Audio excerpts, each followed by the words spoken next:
Hello, പുതിയ വ്ലോഗിലോട്ട് സ്വാഗതം. ഇതൊരു സോളോ ട്രിപ്പിൻ്റെ കഥയാട്ടോ.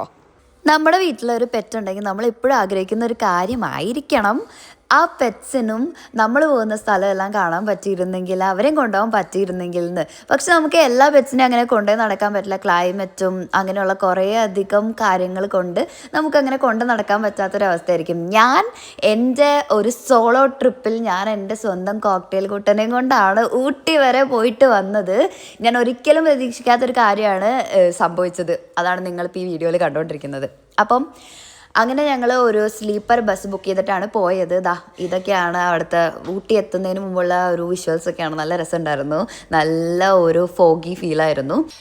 തലേ ദിവസം രാത്രി കയറിയോണ്ട് കിളിക്കുഞ്ഞനാണെങ്കിൽ വിശന്ന് ഇരുന്നിട്ട് അവന് ഭക്ഷണം കൊടുക്കുമായിരുന്നു. അവൻ്റെ നോട്ടം മതി. അതാണ് ഞങ്ങൾ തമ്മിലുള്ള കണക്ഷൻ.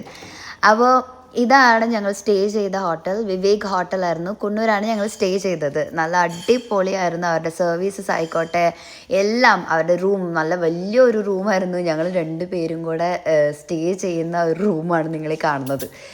കിളിക്കുഞ്ഞനാണെങ്കിൽ വിറച്ച് കുത്തിയിരിക്കുകയായിരുന്നു. എനിക്ക് ചെറിയ ടെൻഷൻ ഉണ്ടായിരുന്നു അവന് ക്ലൈമറ്റ് പിടിക്കാണ്ട് എന്തെങ്കിലും വയ്യാണ്ടാവുമെന്ന്. പക്ഷേ കുഴപ്പമുണ്ടായിരുന്നില്ല. അങ്ങനെ റൂമൊക്കെ ഞങ്ങൾക്ക് ഭയങ്കര ഇഷ്ടപ്പെട്ടു. തലേ ദിവസം തുടങ്ങി കിളിക്കുഞ്ഞൻ വെള്ളമേ കുടിച്ചിട്ടുണ്ടായിരുന്നില്ല. എന്നിട്ട് ഞാൻ ചൂടൻ വെള്ളം കുടിക്കുന്നത് കണ്ടു കഴിഞ്ഞപ്പം അവനിങ്ങനെ നോക്കി.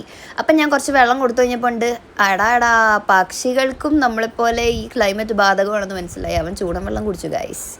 അങ്ങനെ അടുത്ത ദിവസമായി അങ്ങനെ ഒരു ചായയൊക്കെ കുടിച്ച് ഇങ്ങനെ ഇരിക്കുമായിരുന്നു. ഒരു രക്ഷയില്ല ഗൈസ്. നമ്മളൊരു സോളോ ട്രിപ്പ് പോകണം എന്ന് എല്ലാവരും പറയുന്നത് വെറുതെ അല്ല കേട്ടോ.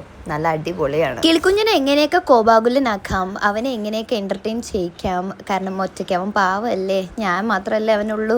അപ്പോൾ പിന്നെ ഞാൻ എൻ്റർടൈൻമെൻറ്റ് ആരംഭിച്ചു. അങ്ങനെ ഞാൻ അവൻ്റെ മുമ്പിൽ നിന്ന് ഡാൻസ് കളിക്കാൻ തുടങ്ങി. അവന് തിരിഞ്ഞു പോലും നോക്കുന്നുണ്ടായിരുന്നില്ല. അതായിരുന്നു എൻ്റെ ഏക സങ്കടം. അങ്ങനെ കിളിക്കുഞ്ഞൻ പറഞ്ഞുകൊണ്ട് ഒരു ഫോട്ടോ ഒക്കെ എടുത്ത് കൊടുക്കാമെന്ന് വിചാരിച്ചു അവൻ പോസ് ചെയ്യുന്നതാണ് ആ കാണുന്നത്. ഇത്ര നേരം നീ എന്നെ ഇറിറ്റേറ്റ് ചെയ്തുകൊണ്ടിരുന്നതല്ലേ, കുറച്ചു നേരം നീ എന്നെ സഹിക്കുന്നു പറഞ്ഞുകൊണ്ട് കിളിക്കുഞ്ഞൻ തുടങ്ങി ഗൈസ്. ഒരു ഉച്ചയായി കഴിഞ്ഞപ്പോഴേക്കും നല്ല മഴ പെയ്തു തുടങ്ങി.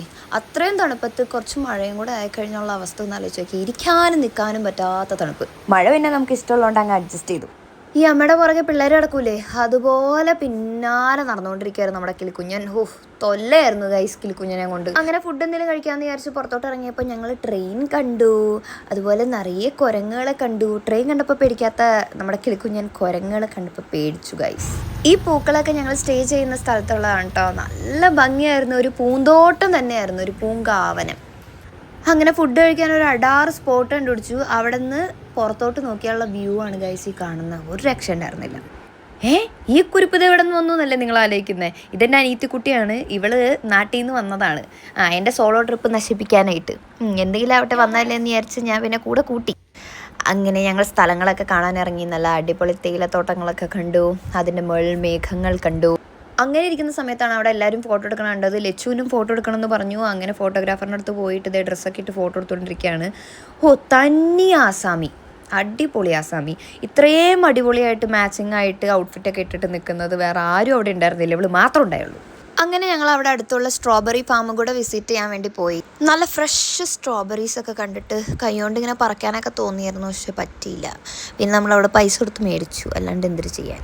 പിന്നെ നമ്മുടെ പട്ടി ഷോ പോണ വഴിക്ക് നല്ലൊരു സ്ഥലം കണ്ടു, മേഘങ്ങൾ കണ്ടു. പിന്നെ ഞാനൊന്നും നോക്കിയില്ല, ഞാനും പോയി നിന്നു. അങ്ങനെ വീഡിയോ എടുപ്പിച്ചു ലച്ചനെയും കൊണ്ട്. അതാണ് ഇപ്പോൾ കണ്ടുകൊണ്ടിരിക്കുന്നത്. ഈ ക്ലൗഡ്സൊക്കെ താഴോട്ട് ഇറങ്ങി വന്നിട്ട് എന്തൊരു ഭംഗിയായിരുന്നു എന്നറിയോ, ഒന്നും പറയാനില്ല. അങ്ങനെ ഗായ്സ് നമ്മൾ അങ്കമാലി വീട്ടിലോട്ട് പോവാണ്. ചെക്കൗട്ടൊക്കെ ചെയ്തു. നമ്മൾ ട്രെയിനാണ് പോകുന്നത്. അപ്പോൾ ലച്ചുതേ കിളിക്കുഞ്ഞനെ പിടിച്ച് റെയിൽവേ സ്റ്റേഷനിൽ കൂടെ ഷോ കാണിച്ച് നടക്കുന്നുണ്ടായിരുന്നു. ഞാൻ വന്ന വഴിക്ക് ഷോ ഒക്കെ കാണിച്ച് തീർത്തുകൊണ്ട് അവൾക്ക് ഫുള്ളായിട്ട് അങ്ങ് കിളിക്കുഞ്ഞനെ കൊടുത്തു. അപ്പോൾ ഇത്രയേ ഉള്ളൂ. അപ്പോൾ എല്ലാവർക്കും ഇഷ്ടപ്പെട്ടു എന്ന് വിചാരിക്കുന്നു. ഇഷ്ടപ്പെട്ടാൽ സബ്സ്ക്രൈബ് ചെയ്യൂ. ഇതുപോലത്തെ നല്ല നല്ല വ്ളോഗ്സുമായിട്ട് നമ്മൾ ഇനിയും വരുന്നതായിരിക്കും. ലൈക്കും കമൻറ്റും ചെയ്യാൻ മറക്കണ്ട. അപ്പോൾ വീണ്ടും സന്ധിക്കും വരെ വണക്കം.